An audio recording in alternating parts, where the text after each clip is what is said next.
This is the back of the police station right over here.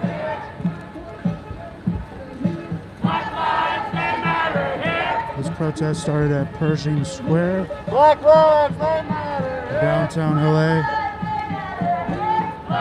going to City Hall.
Los Angeles.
thank you for your presence, because this is a war, and we are not going to stand for these injustices.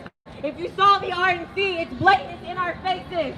And now it's about, what are we going to do? You are history. Each one of you living, breathing, walking history. Please take care of yourself and take care of each other. Can everybody hear me? Can everybody hear me? Can everybody hear me? Hello, hello, hello.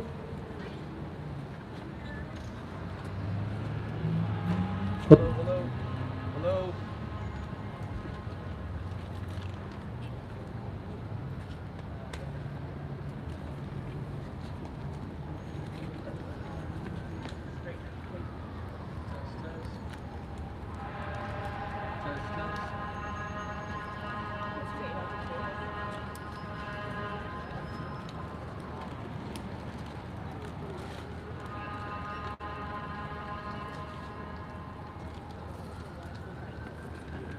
In the meantime, I'm gonna bring some water down and we're gonna do it family style. Take some and pass it back, okay?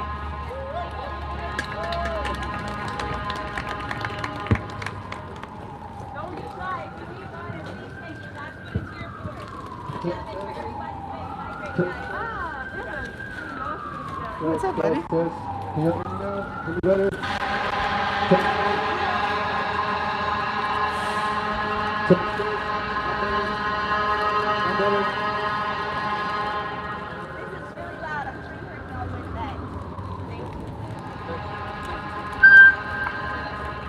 Can y'all hear me now? There we go. Thank y'all for being here. Again, my name is 11. I'm the founder of No More Names LA. I want to thank you guys for being here again. Like my sister Sierra said, we are waging war. For far too long, we have all been complicit in the system of oppression of black and brown people in this nation. I say today, enough is enough. Let me hear you say enough is enough. Enough is enough. Enough is enough. Enough is enough. It's been over 160 days and we're still demanding justice for our sister Breonna Taylor. Enough is enough. Enough is enough. Enough is enough. Enough is enough. Black Lives Matter is not a political ploy. These are human rights violations that we're fighting for. The right to be treated and seen equally under the law is not political. It's a human right. Enough is enough. Enough is enough. The cries of our people have been dismissed and pacified for far too long. But a new day is on the dawn. Enough is enough. Enough is enough. I wanted to come out here and stand for our dear brother Jacob Blake, who was shot in the back 7 times in front of his 3 adolescent children. We can't continue to make this system okay. We cannot continue to be complicit. We cannot continue to allow our voices to be silenced. We have to vote on November 3rd like our lives depend on it, because they do. We saw in the RNC they want to continue to villainize our movement. They want to continue to co-opt our messaging and destroy our purpose. Enough is enough. Enough is enough. Enough is enough. Enough is enough. I need each and every one of you to make it your business not only to get yourselves out and vote on November 3rd, but to get everybody you know out to vote on November 3rd. Do you hear me? You gotta do it for Ahmad. You have to do it for Breonna. You gotta do it for Tamir. You gotta do it for Sandra. You gotta do it for all the brothers and sisters and all the names that we will never know. All the lives, all the future, all the purpose that was stolen for us. You have to put that all in the ballot. They want to continue to sow seeds of division and divisiveness, but we now know the truth. The people united can never be divided. There's a shifting in the atmosphere. There's a new day on the horizon, but we have to stay vigilant. We have to stay active. We have to continue to get ourselves involved in the things of government. Each and every one of you guys is a leader in your household, a leader in your community, a hero to somebody in your life. Understand that we are the ancestors for the future generations, and we have to take that responsibility seriously. Our babies are scared, and rightfully so. For too long, we've allowed this system to continue for generation after generation after generation after generation. Enough is enough. No more bloodshed. I'm tired of waking up every day seeing another black man or a black woman being accosted by a white supremacist, being killed or maimed by a police officer that's supposed to be dedicated to protecting and serving our communities. Enough is enough.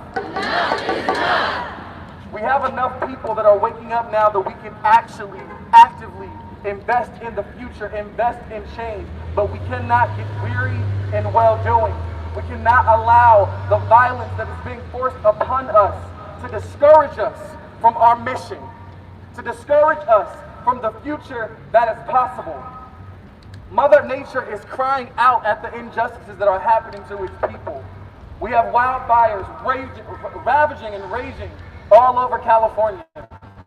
Hurricanes destroying Louisiana in the middle of America. It's time that we erase the sins of our forefathers and chart a new path ahead. We can and we must achieve this mission and its goal. Enough is enough. Enough is enough. Enough is enough. I believe wholeheartedly that this is the dream that Dr. King died for. The dream that he spoke about almost 60 years ago in Washington just yesterday.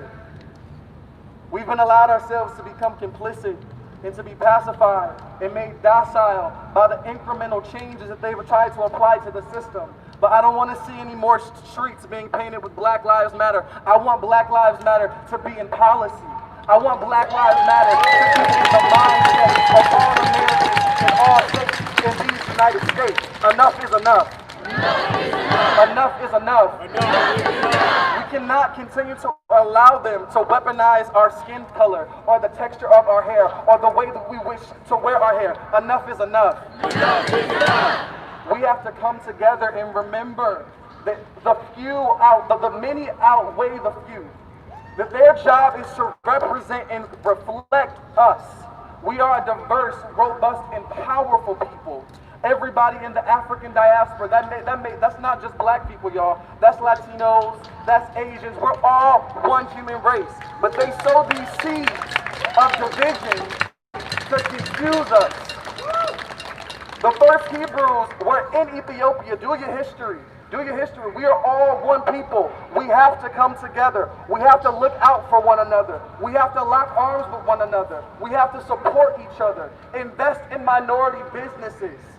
If the business that you're supporting does not support you, why are you still shopping there? It's too many people that are craving and raging over Yeezy brand and Louis Vuitton, but they don't support you. They're not out here supporting you, advocating for you, but you have somebody in your neighborhood with a startup, with their dreams on the line that you can support. Under coronavirus, so many small businesses are being destroyed and are gone for good. We gotta support ourselves, uplift each other. Go out, check on your neighbors. Be a neighbor.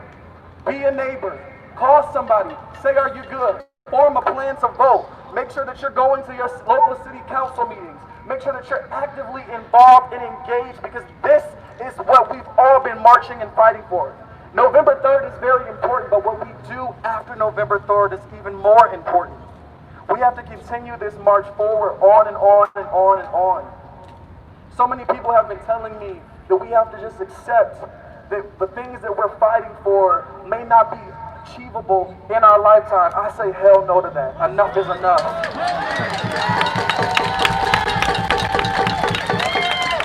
We have what it takes to end racism in our lifetime. We have what it takes to actually make equality equitable in our lifetime. Let's see it through. Let's get it done. All right, y'all. No more names. No more names. Enough is enough. Enough is enough. No more racism. No more racism. No more racism. No more racism. Enough is enough. Enough is enough. Enough is enough. I'm going to give it back to my sisters here.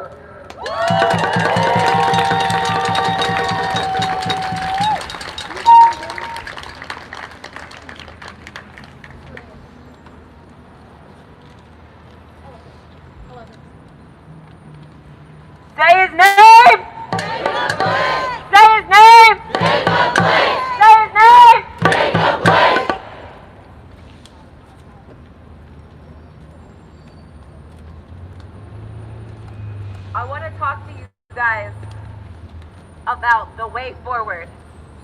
Because at the end of the day, I have done so many marches, and it's not to any glory of my own. But I feel an obligation and a due diligence to ask within myself, what is next? Especially as I look out and I see what's happening. As the violence is escalating, it's almost as though since George Floyd had his life ripped out from his, just ripped away from him in front of all of us in this public lynching, that it almost seems like we've lost more black lives. The more we say it, the more it keeps happening.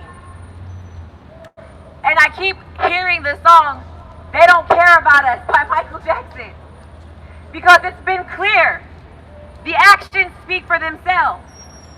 But what are we going to do about it? Life is not about what happens to you. It's about how you react.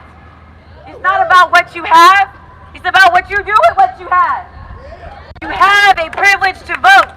And need I remind you, people died so many of us could have that privilege.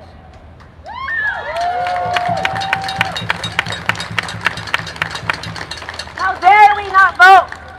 Yes, march, but vote. Yes, protest, but vote. Post, but vote. I've often wondered, does my vote even matter? But I'm here to tell you, they wouldn't be trying to shut down the post office if it didn't.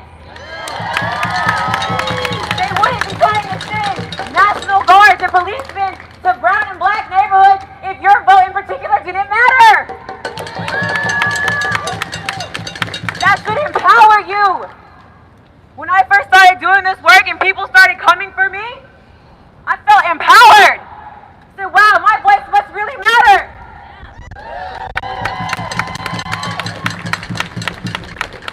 But I am not special in that regard. We are all blessed with the privilege to vote. And some of us, 50,000 people here alone in this city with felonies, they can't vote due to systematic oppression. So their rights as citizens have been removed. Vote for them. Vote for the kids that are in cages, whose parents have been ripped away on their own indigenous land. Vote for your ancestors that sat in fields that never thought that they would see this. Martin Luther King died for giving a speech after he gave a speech 57 years ago yesterday about all of you standing with all of us. Vote for that.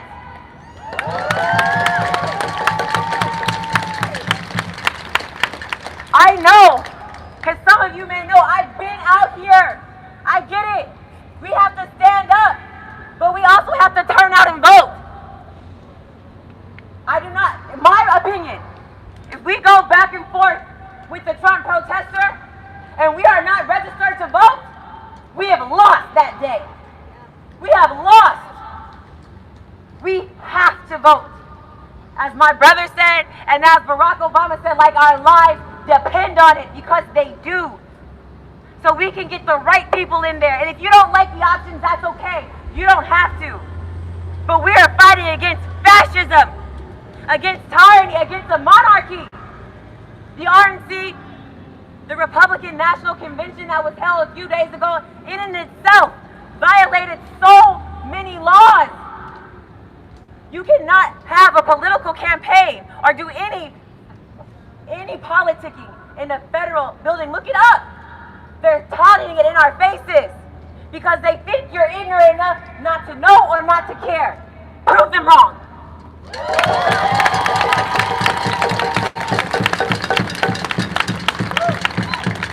And to the allies, I love you dearly. I founded Black Lives Speak, Black Allies Speak, 48 hours after George Floyd was murdered, because I couldn't believe how many people cared about black people.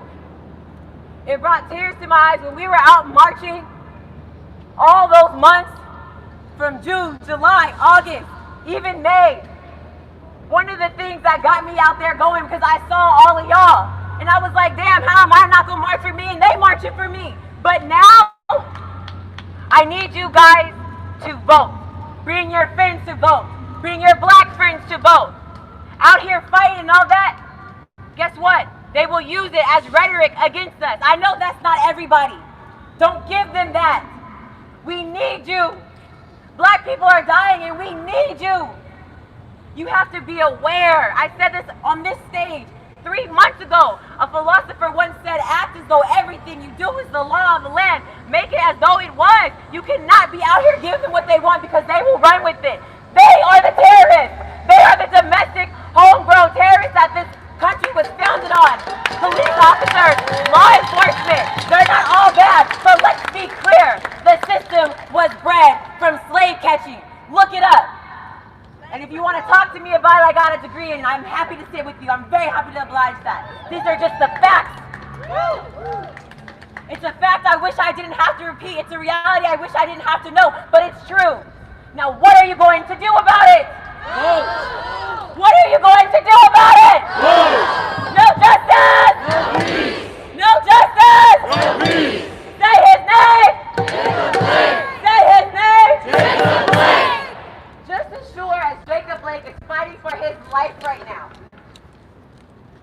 paralyzed, possibly forever, the strength it took for him to survive that great injustice, that innocent, beautiful black man, what happened to him, shot 7 times in front of his children while he was delivering gifts. And then they tried to handcuff him, although he's already paralyzed to his bed yesterday. Just as sure as George Floyd breathed and fought for his life for 8 minutes and 46 seconds, just as sure as Breonna Taylor lay on that floor for another 6 minutes without getting any type of legal help, which she couldn't survive, just as sure as we keep fighting. That's as sure as I need you guys to vote. This is not a game. They are trying to silence you because you do matter. So I ask, please, keep in mind that if you want Black lives to continue to matter, you have to define what that means every day, starting with voting. So can you please put your fist in the air and say to the person next to you, thank you for being here. Say to the other person, thank you for being here. I'm going to lift you up. I'm going to lift myself up. I'm going to lift this country up. For better. For justice. For peace. For change. For democracy. And I pledge to vote. Please don't say it if you don't mean it. I pledge to vote. Thank you. God bless you.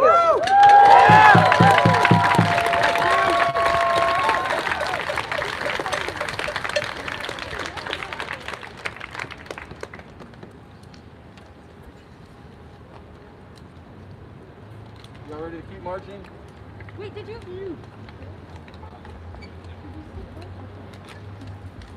Yes. Where? Yeah, you want to phone up? Yeah. That's him? Here. That's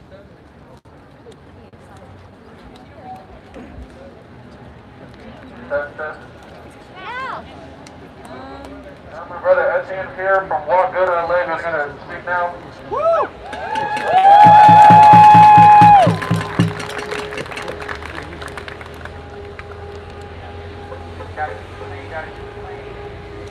How's everybody feeling?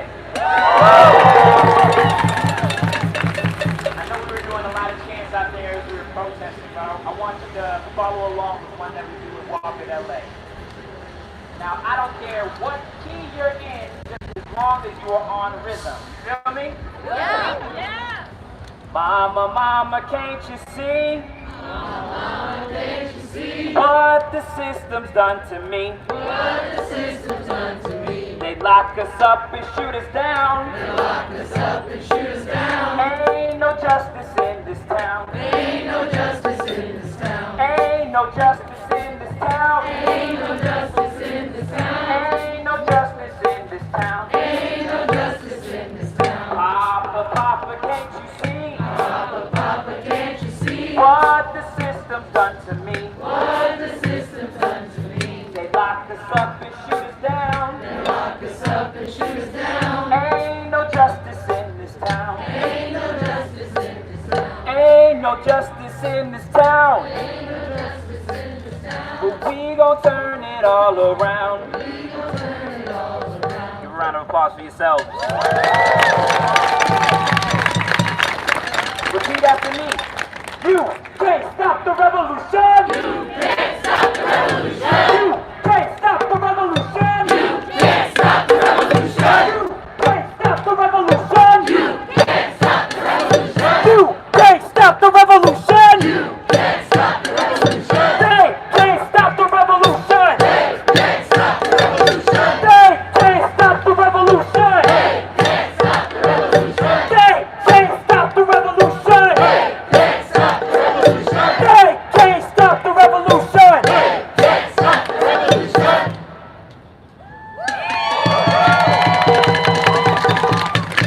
Now I see a lot of y'all with your fists up.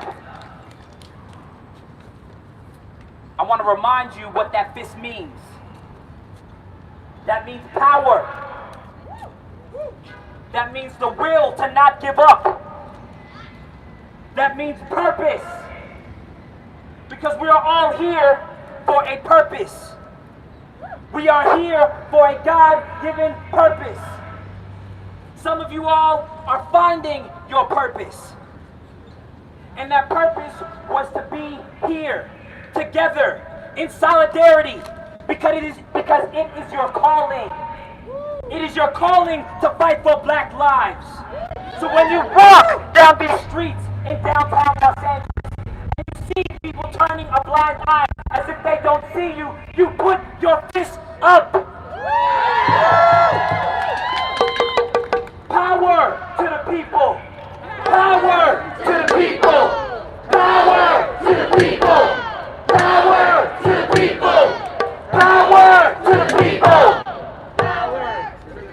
I like that energy. I like that energy. Keep going. But I need you to remember that while we protest, we must now turn that protest power into policy. My sister Sierra is encouraging everyone to vote, but now we must know what we are voting for. I do not have all the answers. I'm learning myself. We are all learning, but we must not be hard on ourselves. We must learn to not just forgive, but to be encouraging to others, so that they can see the right side of history, so that they can be on the right side of freedom, so that they can be on the right side of strength and power.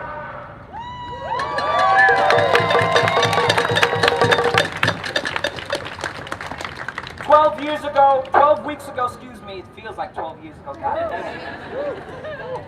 12 weeks ago, I started marching in the Mid-Wilshire area with Walk Good LA. It's my organization that I started to fight and heal in solidarity. Just as important as it is for us to fight, we must learn to heal together, because we can't do this by ourselves. And when I started marching, I was drained. Fuck, today I was drained. I was tired. But when my brothers and sisters for No More Names told me to come out, I regained and I recharged, and I found that energy because I'm marching with you, because I'm chanting with you, because this is not a me fight. This is a we fight.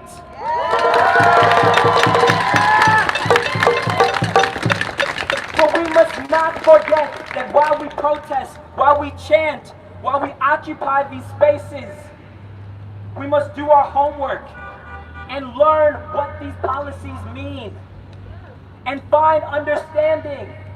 So we're not just spewing out, arrest the cops that killed Breonna Taylor, because these motherfucking cops are protected by law. But we, of course, qualified immunity. But in order to shut down the system, we must cut it from its roots.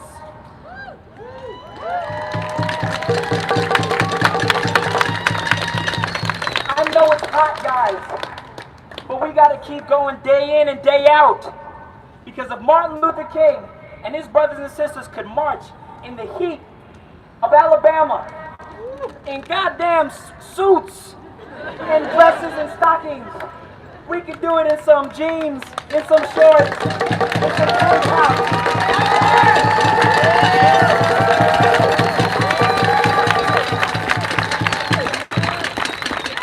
I encourage you to find your voice. Be the voice for the voiceless. Breathe your breaths for those that are no longer to breathe again. I know we are here to fight for Jacob Blake as he lays paralyzed to his hospital bed in Kenosha, Wisconsin. But I ask you to say the name of Trayson Pellerin, who was shot 10 times, 12 hours in Lafayette, New Orleans, right before Jacob Blake. But because of a hurricane and because of the pandemic, his life has now been swept aside. No life is greater than another. But a mother will no longer see her son in Lafayette, New Orleans. Look him up. Say his name.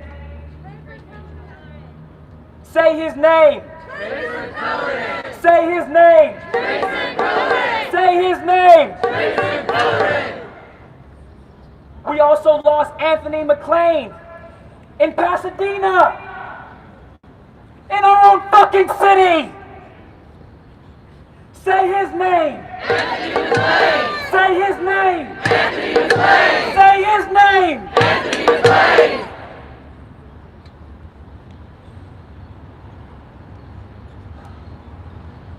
I want us all to breathe. On the count of 3. I want you to breathe in.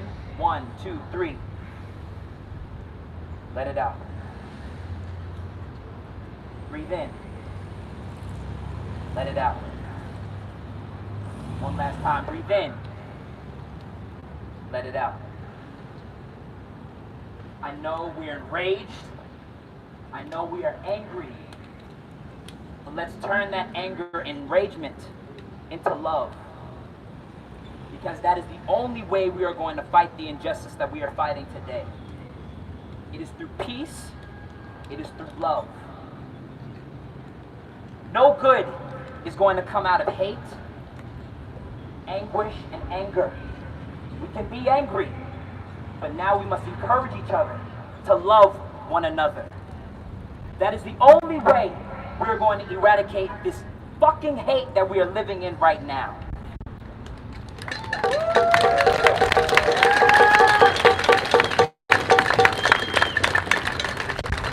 I see this brother's sign that says, I am human.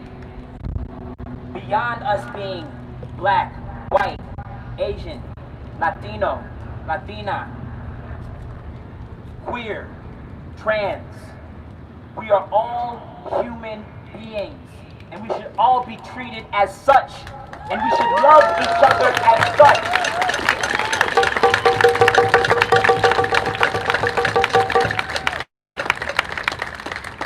So as we continue to march, as we continue to protest, we do this out of love. No justice! No peace! No racist! No peace! No justice! No peace! No racist! No peace! You can't stop the revolution! You can't stop the revolution! You can't stop the revolution! You can't stop the revolution! You can't stop the revolution! You can't stop the revolution! You can't stop the revolution! You can't stop the revolution! My name is Etienne Maurice. Follow us at Walk in LA. We're going to be starting our new protest every Saturday. Follow us. I love you. I love y'all. Shout out to No More Names. Thank you. And then, I'm forgetting about the things that I'm putting together every week. Sunday, yoga, LA High Memorial Park. Again, as important as it is for us to fight together, I ask that you heal together as well. Tomorrow, LA High Memorial Park, 10 o'clock.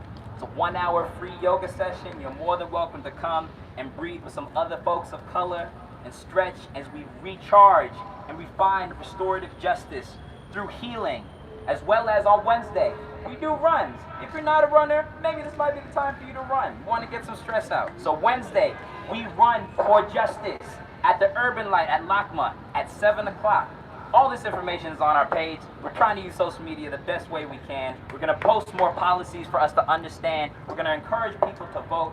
So I ask that you keep on fighting, keep on fighting, keep on fighting. Thank you.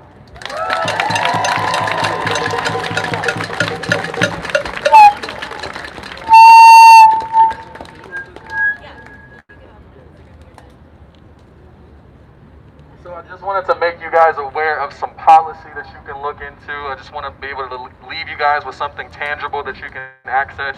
And I want you guys to look into the BREATHE Act, okay? I'm going to break it down for you really quickly, but please go to breatheact.org to learn more about the BREATHE Act. It's an important bill put together by Movement for Black Lives and other 150 organizations doing the work.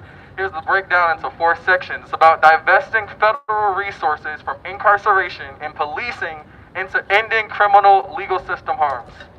2, it's investing new approaches to community safety and utilizing funding incentives. 3, it's allocating new money to build healthy, sustainable, and equitable communities for all people. 4, it's about holding officials accountable and enhancing self-determination for black communities. Okay, so go to breatheact.org. There's another policy I want to tell you guys about. If you haven't looked into the peoplesbudgetla.org, I really encourage you to look into the People's Budget. That's right here in our own community here in LA.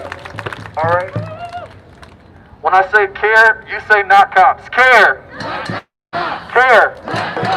Defund the police. 54% of the unrestricted general fund is currently allocated to the crooked LAPD.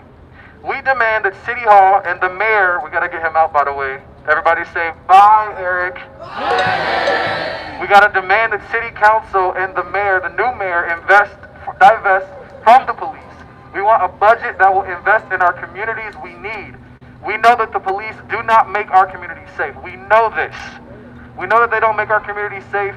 Recently, both Mayor Garcetti and City Council unveiled proposals to cut LAPD's funding budget by only $150 million. That's not enough. Defund the police. Defund the police. Don't be fooled. This still would have over half of our budget going to police. We demand more. Defund the police. Defund the police. Divest from the police. Divest from the police. Invest in our communities. Invest in our communities. Invest in our communities. I don't know about y'all, but when we was walking, there was a lot of streets that need to be repaved. We got to invest in our communities. Invest in our communities. All right, so for more information on that, please go to the peoplesbudgetla.org. Thank you.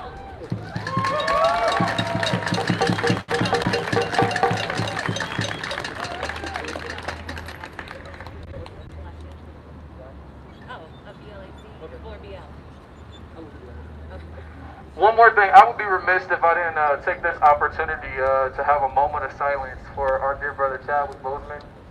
I wanted to be remiss on how powerful of a cultural icon he was, our superhero. He reflected the better part of our humanity. He took on the charge of embodying some of our greatest leaders that the black community in the world has ever seen. So we could just take a moment to give the honor and the love that is due our dear brother Chadwick Boseman. Thank you.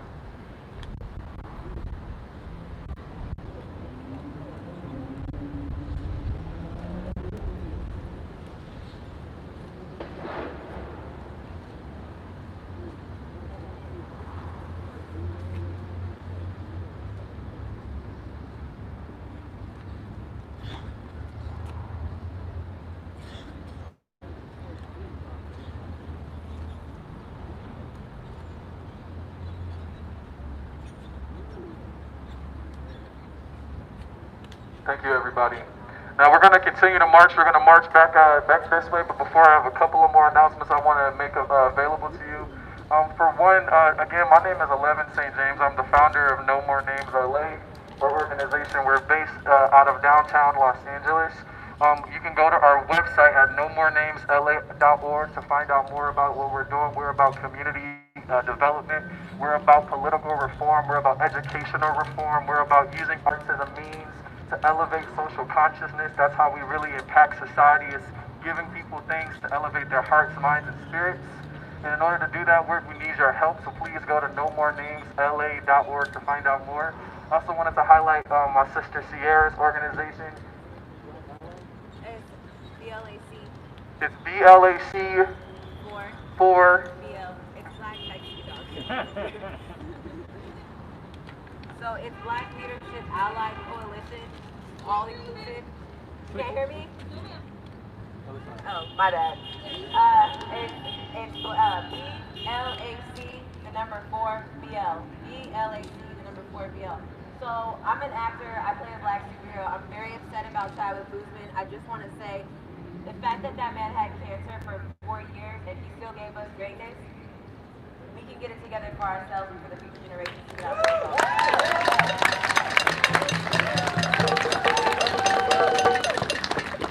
Alrighty, so we're going to keep this protest going. We're going to keep waking these people up, get them back in the streets, and show them that Black lives still matter here. Black lives still matter here. Black lives still matter here. Black lives still matter here. Black lives still matter here. Black lives still matter here. Black lives, they matter here. Black lives, they matter here. Black lives, they matter here. Black lives, they matter here. Black lives still matter here. Black lives still matter here. Black lives still matter here. Black lives still matter here. The people united can never be divided. The people united. We're going to make our way back on the way. The people united. Will never be divided. The people united can never be divided.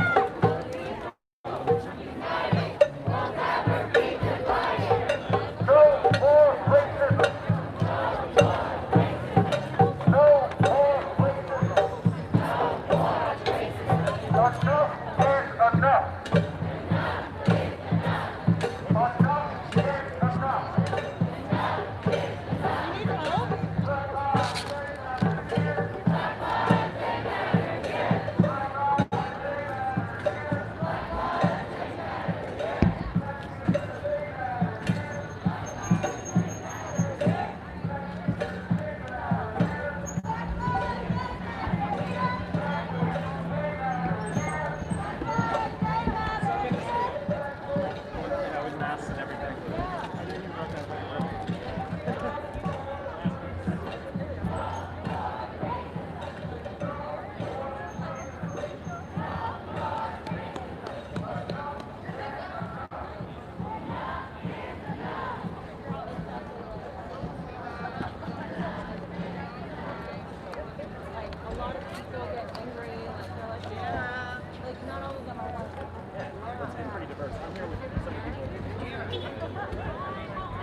I do want you to know. It's okay. I gotta do everything. It's okay. I'm asking you.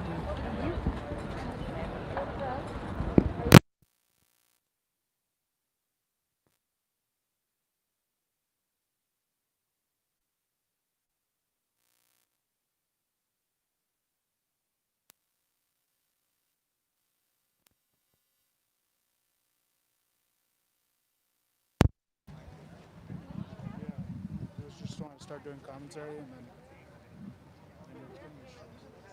What's your Instagram so I can find you guys? We're the Convo Couch. Convo Couch. Yes, it's the conversation. That one part. No, like every person. Oh, you can't see that because it's wasted. Like blacked out drop. No, one time with the alcohol. Johnny. Nice to meet you, Johnny. Hi Hi, there. Fiorella. Nice to meet you. Fiorella. Excellent. Pleasure. Were you able to film the speech? Yeah, I did, yeah. All right, perfect. I would love it. It's on a live stream, yeah. So you Okay, can perfect. rip it off.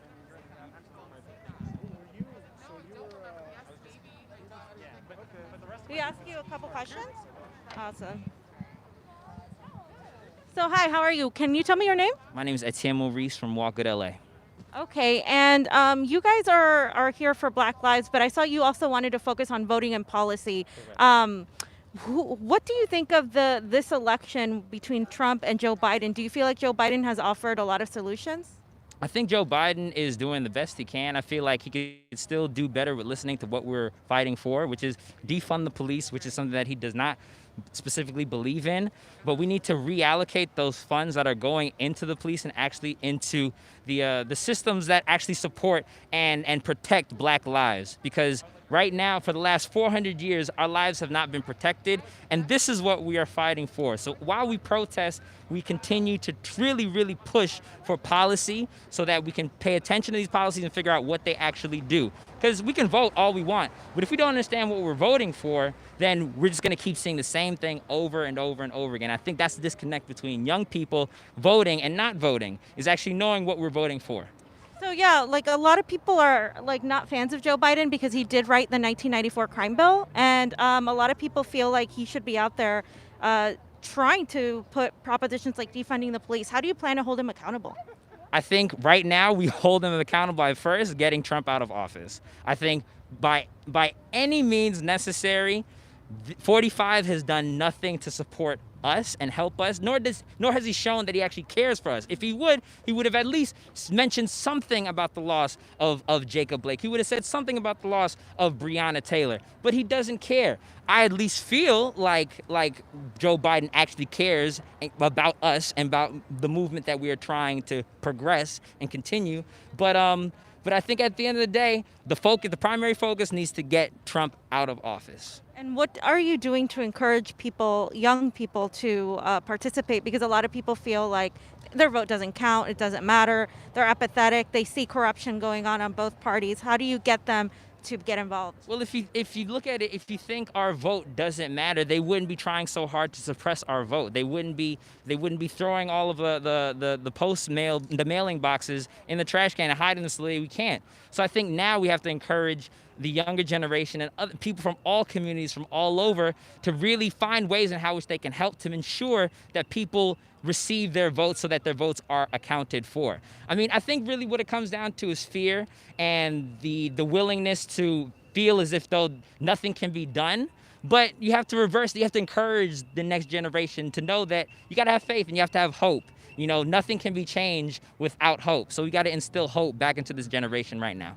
And what is your opinion on what went on in Kenosha, Wisconsin with Kyle Rittenhouse, who a lot of people, not just on the right, but a lot of people are now claiming he acted in self-defense. How does that make you feel as a young Black man? That's BS. Because if you look at the video, he walked right past the police officers. It just goes to show you that racial inequity has never left, and it is still right there in front of our faces because now it's being filmed.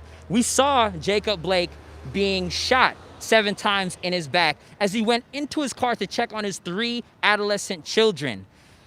This guy, Kyle Rittenhouse, went into the middle of a protest and shot 3 people, killed 2, and was able to walk out alive and unscathed, not shot at.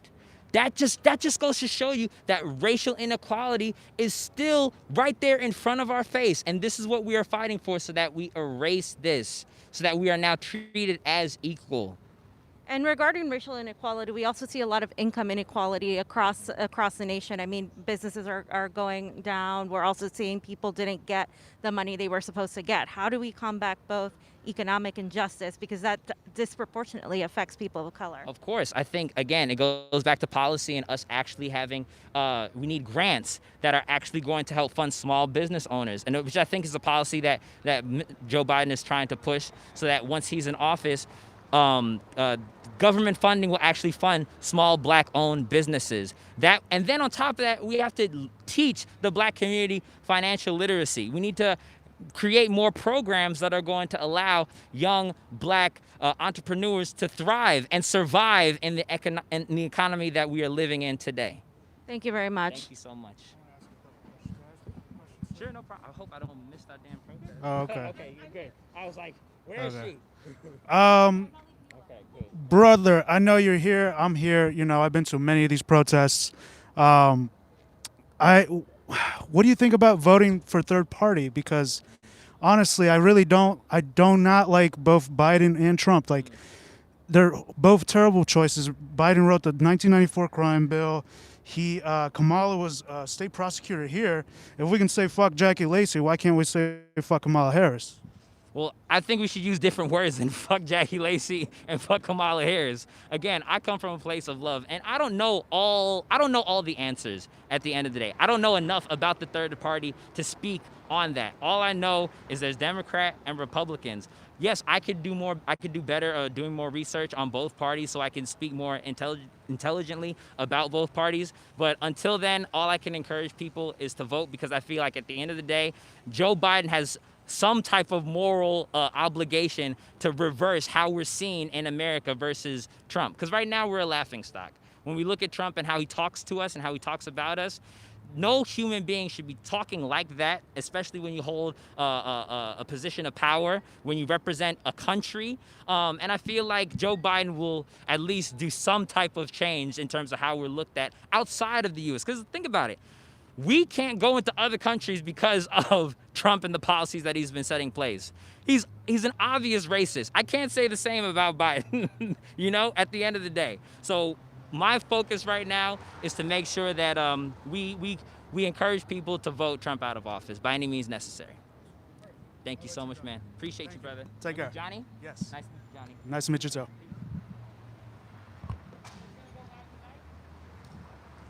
We'll come back.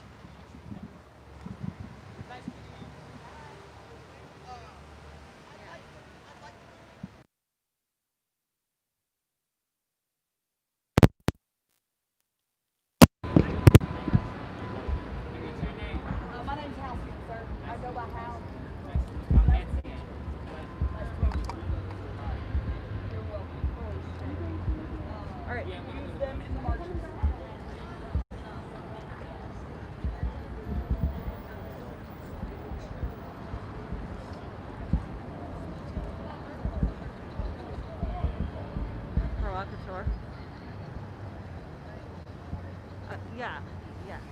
Okay. Here.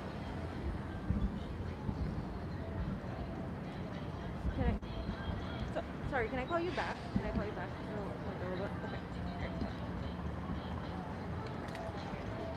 We're still live. Do some commentary on that because I have a... Do you want to talk? Let's talk a little bit. Well, is the sun okay here or should we go somewhere else? Well, the sun. Yeah. Let me get this on. 1 second, fam. It's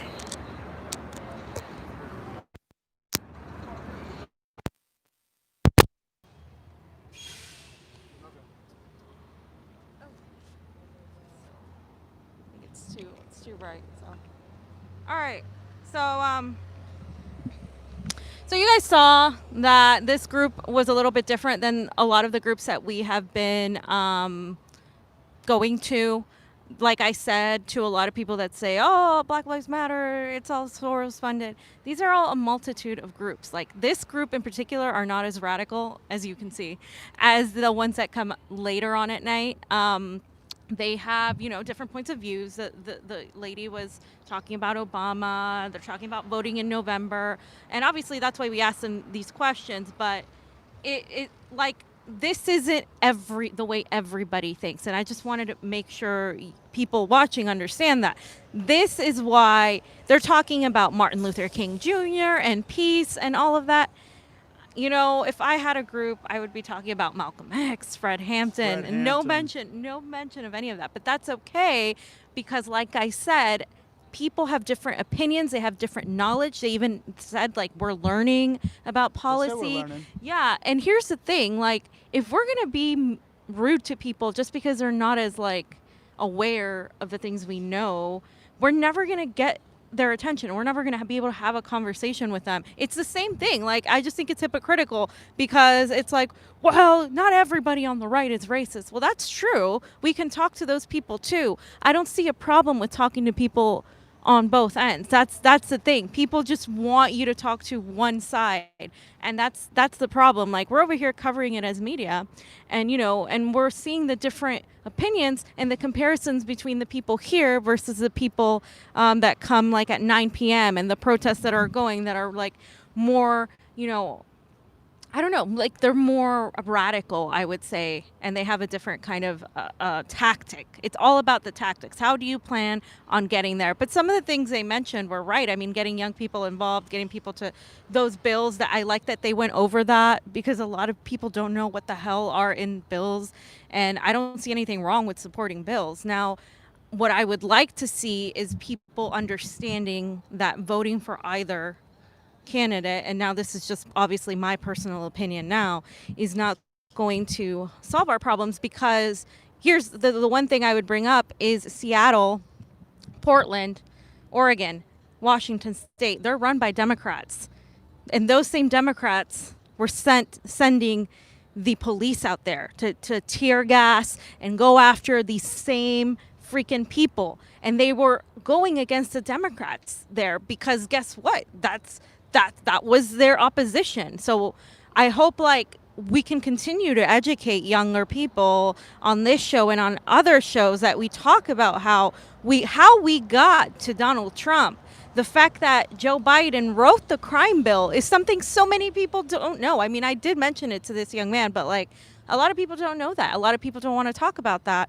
And the fact that Bill Clinton signed it into law as the president did so much damage. It did so much damage. And it is one of the reasons why we have Donald Trump now abusing what was already there for him to abuse. And so if we go back and just say, well, we have to get Trump out of office, and then what?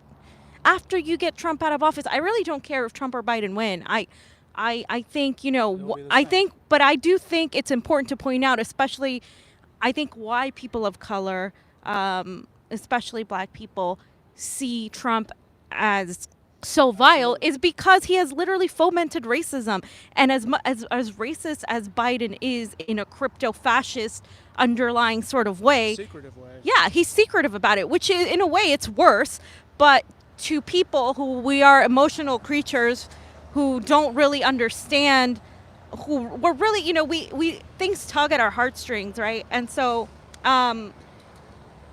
you have to see it from a different point of view then, because it's like he's directly fomenting this violence and inciting all of this against the black people and brown people. So I understand why there's that sentiment of, yeah, Donald Trump is absolutely terrible, and he is policy-wise too, but the fact is Joe Biden's record is abysmal. It's abysmal when it comes to criminal justice. And so is Kamala. I didn't even get to bring up Kamala Harris, who has jailed more black and brown people. And to me, it's really shitty that we're in this situation. But I think instead of being like, oh, these people, they don't know what they're doing. Like, people are doing what they can with what they know. Not everybody knows what we know. And so we just have to try to educate people and get them to understand. Because guess what? If Biden wins, I think that's actually going to make the Democrats look bad. I think it's going to, they're going to fail really bad. But I also think if Trump wins, it's going to continue this mass movement of protests. So either way, we'll see what happens. I just have to say, like, it's a very nuanced thing when you talk to people, because you have to understand where they're coming from as to why they hate Donald Trump so much. Yeah, it is a media manipulation too, because it's hypocrisy that the Democratic Party isn't offering. He knows they're not offering to defund the police. They're not offering any of these things that we need. But at the same time, he is saying those things like, to like shoot people, to like go after these mobs, these rioters. That kind of language is never going to make these people go to your side, ever. And if you dismiss race, it's never going to make them go to your side either. Trump has definitely been empowering racists. I feel like, I don't know, I've heard some more racist rhetoric since Trump's presidency. Not only since Trump's presidency, but since George Floyd. I agree with what they said. It seems like since George Floyd, people are more like, empowered to do that, because now it's like, oh, Because the mainstream media keeps calling all these protesters who are peaceful protesters and rioters and she said that at looters the and very beginning, and I agree with that. Like, she literally said these protests have been peaceful. This is an example of a typical peaceful protest that happens during the day. Even the night ones, though, they're not like not peaceful. They're just more aggressive in what they're doing. well, they have shields, they have helmets, Because and then the police- worst that they're doing is throwing water bottles. Yeah, because the police come and they tear gas people, so they have to be ready. And you know, like I said, like the one thing that can prove to you that nothing will fundamentally change under Biden. One, he said that. Two, states like Washington and Oregon have Democratic governors and Democratic entirely controlled Congress and Senate, and it doesn't matter because they're not doing the things they're supposed to do, and the people still have to go out there and be protesting. And I think, like, for me right now, I disagree with the fact that voting like is the most important thing you can do. I think the most important thing you can do is be out here, like in whatever capacity for whatever cause, you know. But I think like you can't. I see a lot of people like who are reacting to my video that I was talking about Kyle Rittenhouse, because I stand by that. He was not acting in self-defense, and a lot of people have. That's why I asked that question too. Want to pretend that this kid was acting in self-defense? He literally went across state lines to do what he did, and he was They were trying to stop him. Now I have a little bit of breaking news. It's probably. I'm pretty sure it's all over Fox News. But in Kenosha, Wisconsin, right now, where our friends from Our Wisconsin Revolution are, there was a man that was one of the speakers. Like I said, it was a giant group of people protesting. Some of them, Jacob Blake's family, and some of them were just protests from all kinds of organizations. Like I said, it's not a monolith. Somebody got on stage, and I have my sources telling me maybe possibly likely a provocateur, because the person actually said, we need to kill white people, like out loud, right? And it was caught in a live stream, and I'm going to try to upload it as soon as I get home. And to me, that is the stupidest thing you could say right now, because it's just going to make things worse. And so they believe this person was a provocateur, but of course Fox News has already grabbed it and is going to play that clip, and it's going to incite people, and it's going to get people to like literally go and attack people now. Like now we're elevating this civil war. No, like we don't want civil war. We shouldn't want civil war. Like if you really want things to change, you don't want to focus on just like going after these people. You can go after them in other ways. You don't have to go after them violently. But this is what I mean. That tit for tat attitude, that doesn't sound like the vast majority of the people that have been here, they would never say that.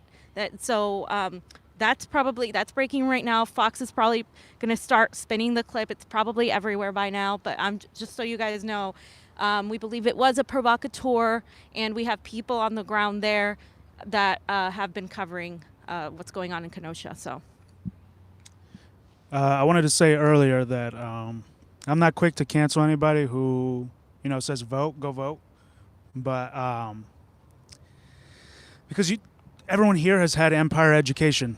Right. You know what I'm saying? Everybody here has had empire education. They've been taking the books. There's only white authors for these books, white textbooks, white dictionaries. If you look at a black dictionary and you look at if you look at the white dictionary and then you look at the definition, it was in the movie for Malcolm X. You look at the definition for what black stands for and what white stands for. White is like pure or whatever, and then black was like dark and they use like the words and the synonyms. It was negative connotation and it was positive connotation for the color white. And this is an old book, old dictionary. So the history's there. And this country, was formed in a racist fashion. Yeah. Colonialism, imperialism are racist because you come in and you fucking kill whoever's here. The indigenous people, the indigenous Native Americans. They did it in South America. They did it in Central America. They've done it in the Middle East. They're doing it right now in the Middle East. Trump hasn't really started any wars, but he's been continuing this, and he kind of wanted to start a war with Iran. Obama's bad. Bush Jr. bad. Bush Sr. was a CIA official. Bill Clinton was terrible. In 1997, under his presidency, Congress passed they started to arm the police with military weapons, and the NDAA of 1997. You can look it up. It is that's when they started to arm the police, and then Obama kept on doing it. And I don't know if Trump has stopped it or not, but I haven't looked into that. Probably not. But I don't think he has. And Obama too. Let's mention Obama, because it's like still a lot of people still don't know how bad Obama is or don't want to hear it, because again, you have to understand, for a people who were told that they would never amount to anything, that they would never be anything, to see the first black president is a big deal. And so unfortunately, when Obama turned out to be an imperialist, that literally set so many things backward. Like it's a fact that Obama dealt with a lot of racism. That's undeniable. The way they spoke about him when he was president. I wouldn't attack Obama in that way. I'm attacking Obama from the left because he's an imperialist and he's a neoliberal, and he ran on hope and change, and he literally transferred so much wealth from the poor to the rich Wall Street banks, deregulated all of that. Flint, Michigan was in crisis. He didn't do a goddamn thing. He still hasn't done a thing. Now he goes behind the scenes manipulating everything, getting players to stop protesting. And that to me is disgusting. And Fred Hampton said that if we didn't tackle both imperialism, capitalism, along with racial inequity, along with white supremacy, we were going to see a black imperialist someday. And guess what? That's who Obama is. Obama is the black imperialist that Fred Hampton was talking about. And we have to understand that. And that's not racist to say that. That is a fact. Obama could be like rainbow, and I would say that. We have so many other imperialists who have been white. Like we could start, Ronald Reagan was one of the worst presidents we had with the drug war on drugs. Nixon. I mean, we could go down the line as to how awful the vast majority of the white presidents have been. This has nothing to do with just attacking Obama. But Obama campaigned on hope and change, and he literally co-opted black people to fall in line with neoliberalism. And now we're seeing the remnants of that. This is why Joe Biden has any support at all, because of Barack Obama. That's it. And so we have to teach people that, guess what? Joe Biden he's not for defunding the police, at least they know. And they just think that they can they can handle him better than Trump, even though I think like it doesn't matter, because at the end of the day, they're getting paid the same. They're taking that money. So we have to understand that the core problem here is the system we're living in.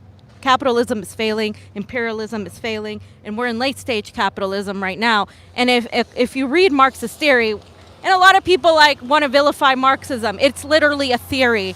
And if you read that theory, you're in the stage 4 of late stage capitalism. And you know, the next step would be socialism, and then the next step is utopia, which they considered communism. Now, I'm not saying that that is like the sacred Bible you have to follow, but I am saying, based on what the description is, we are dealing with imperialism and late-stage capitalism, and it is falling apart, and we need social safety nets for people. I mean, we do. We don't have Medicare for all. We don't have people who are aware that we bomb brown and black people every day, and nobody cares because we're too busy focusing on what's going on here, obviously. And people are too busy with their lives, working 3 to 4 jobs. And so the solution isn't to vilify people because they don't know. And that goes on both ends. The solution is to educate them and continue talking to them, making conversations with people, and continuing to put out videos like this. That's I think, the solution. But there is one thing that people aren't going to look the other way on, and that's racism. We will never unite, and I'm going to keep saying this. If you think less of somebody else, they're not going to go and attack the elites with you. If you're not in there, like when people are getting killed, you have to admit that there's a disproportionate issue between police and people of color. Now, obviously, police are awful in general to everybody, and that nobody's denying that. Nobody's denying that white people are poor in the Midwest. Like, the fact that the Democratic Party didn't pay attention to that is why they lost. They literally lost Michigan, they lost the Midwest, they lost the South, because they weren't paying attention to the poor white working class. Nobody's saying we shouldn't pay attention to that. We absolutely should. But to make martyrs out of somebody like Kyle Rittenhouse and say he should be president and say we need him to kill more people, don't kid yourself. You can feel that way. You're entitled to feel however you want. But don't pretend that it's because you want to fight like the global elites only. It's because you want supremacy and you just want to, in a way, you don't care about race because it doesn't affect you. And there's so many people that get angry when we talk about race, and that's a problem. You shouldn't get angry. It's not, nobody's attacking you by talking about race. Don't get defensive because we're talking about race. Like, we talk about foreign policy, economics. We literally attack the corruption in the Democratic Party too. But you best know that we're also going to attack the Republican Party and their corruption because they're awful. And both of them are two sides of the same coin. So I'm not going to sit here and be a bootlicker to either establishment, period. So it's funny because we get attacked from both sides, both the neoliberals and both the Republicans. And it's just hilarious because that means we're doing something right. Yes, we are. I just want to say, along with Empire Education, you know, the people are working. They're working before this pandemic, 9 to 5s. People working multiple jobs, especially out here in Los Angeles, where you have to work like 3 jobs to be able to afford rent and provide for your kids if you have kids. This is why I'm not planning on having any kids. Why would you bring kids into this fucking horrible world? There's a lot to discuss, and there's a lot of education that we need to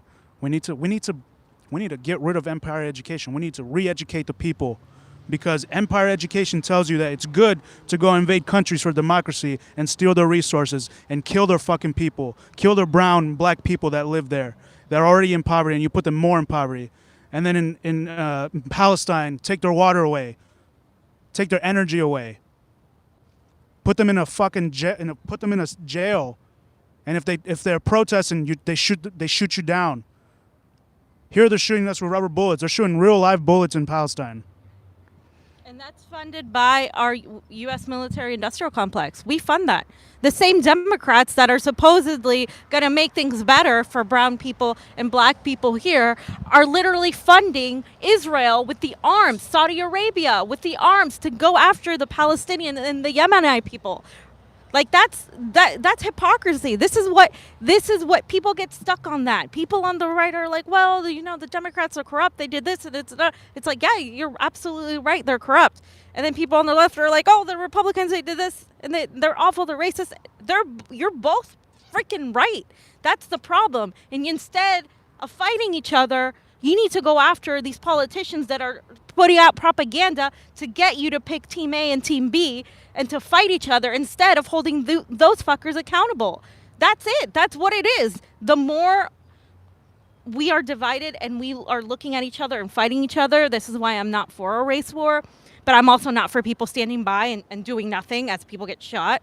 The more we're not going to be able to unite and go after, and the more you mock racism and pretend that it's not an issue when it clearly is an issue, the more this cycle is going to continue and the more they're going to divide you. It has to be both. It has to be both. If they killed Malcolm X and Fred Hampton for stating the same things, that tells you that it has to be both, because the moment you attack both is the moment they're done. That's it. You're going to go after them, and they're going to have zero ability to stop us. That's what we need to do, is come together and address economic inequality, racial inequality, imperialism, foreign policy, protect our civil liberties, protect everything. But nobody's going to join together if we don't address those issues together. They are two mechanisms used by imperialism to perpetuate this cycle. And it's as simple as that. You cannot mock one or the other. We all suffer under this horrible economy. But right now, black and brown people, on top of the economic issues they face, are facing people who want to kill them simply because, you know, of their color of the skin. Now, is it a lot of people? No, I don't think it's a lot of people. I think it's a lot of loud people online. I don't think it's a lot of people. I think the vast majority of America really isn't that racist. I feel like most people are compassionate. I feel like most people are compassionate human beings. I'd like to think that most people have a good heart. Although it looks like there are a lot of hateful people out there. Maybe they're going through things. Maybe they're going through economic ruinancy. Maybe they're going through and they have to blame somebody. And I think that's what it is.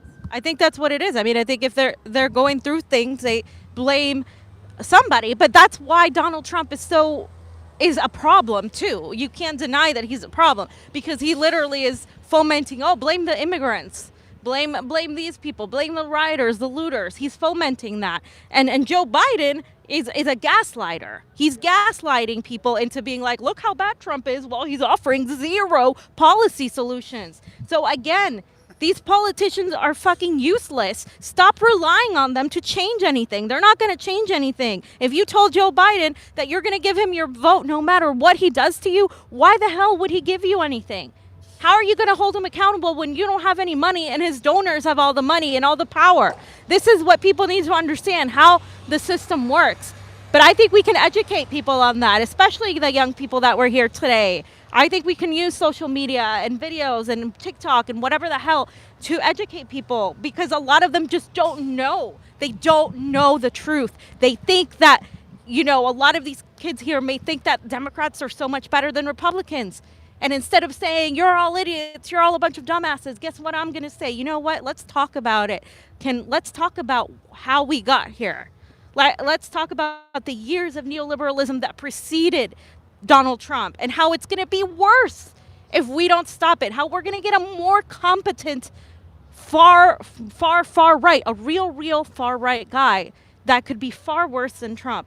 Like, would you like Pence? Would you like Tom Cotton in power? No, I think the vast majority of people aren't there. I think the way we've been traveling, the vast majority of people just want to live their lives and have no problems and just have a normal life. Like, they don't want anything crazy out of this world.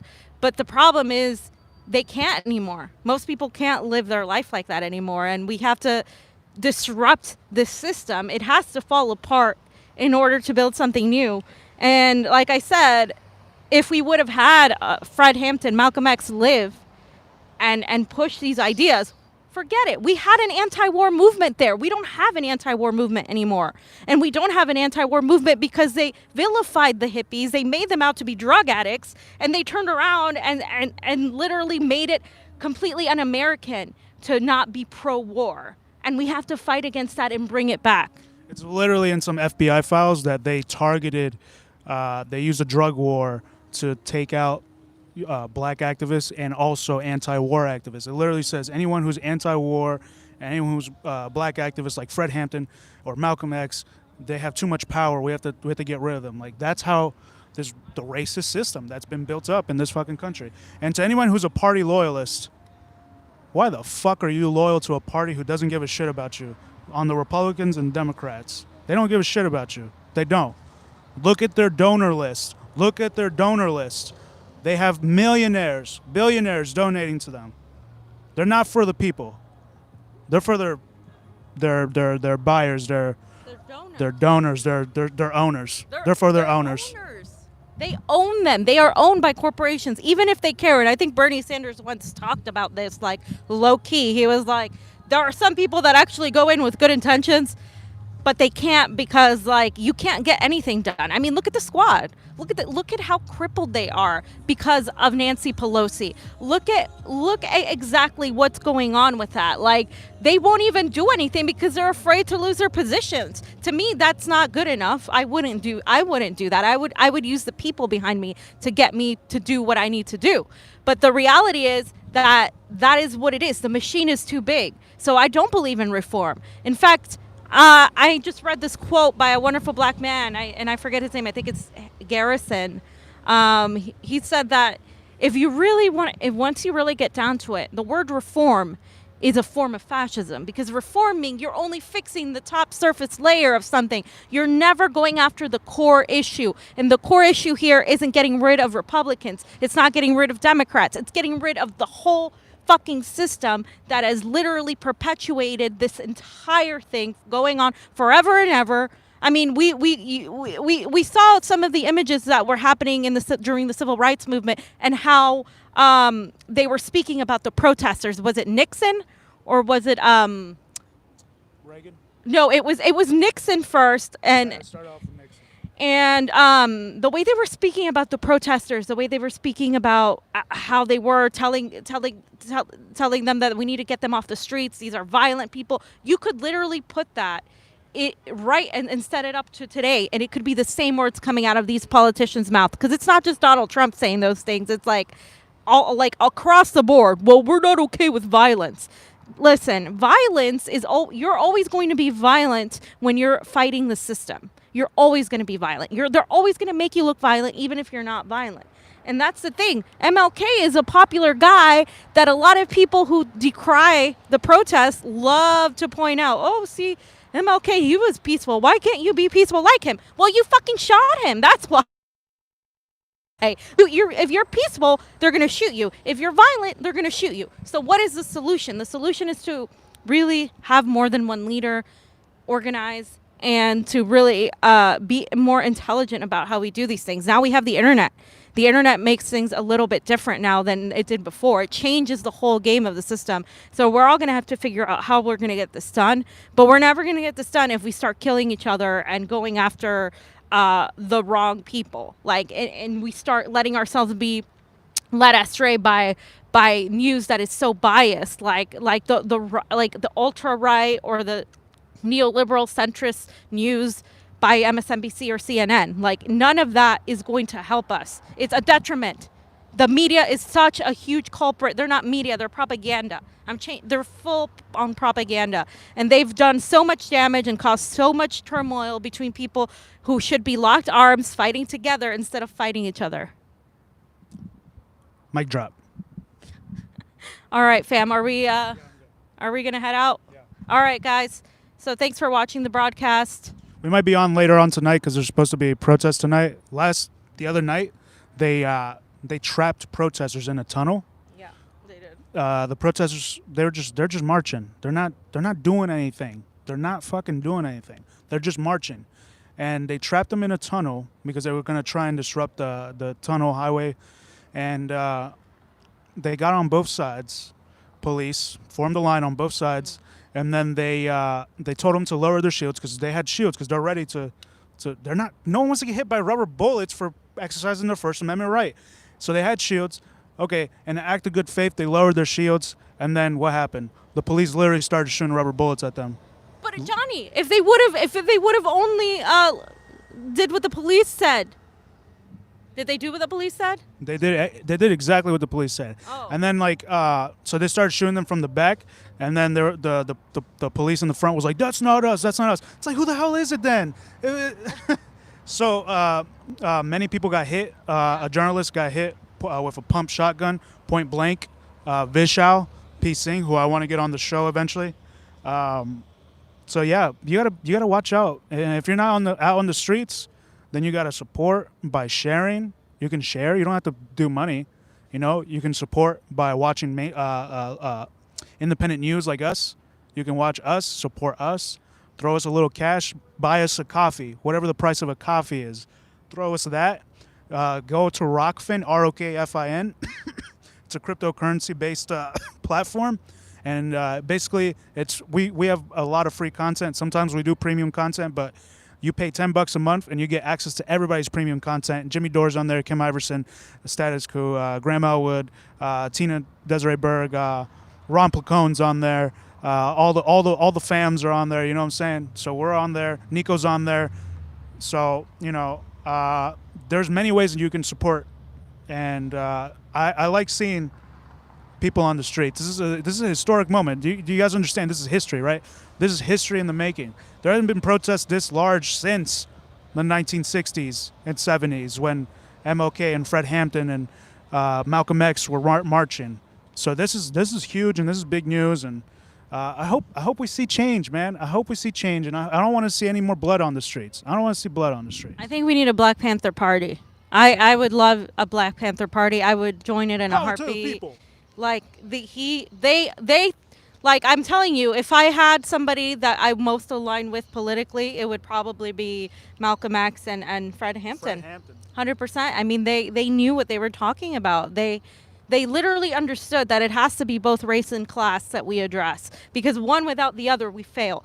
Well, if we address race only, it's going to be symbolic, because if you don't address the economics, fine, people may not be racist, but you're still going to be poor.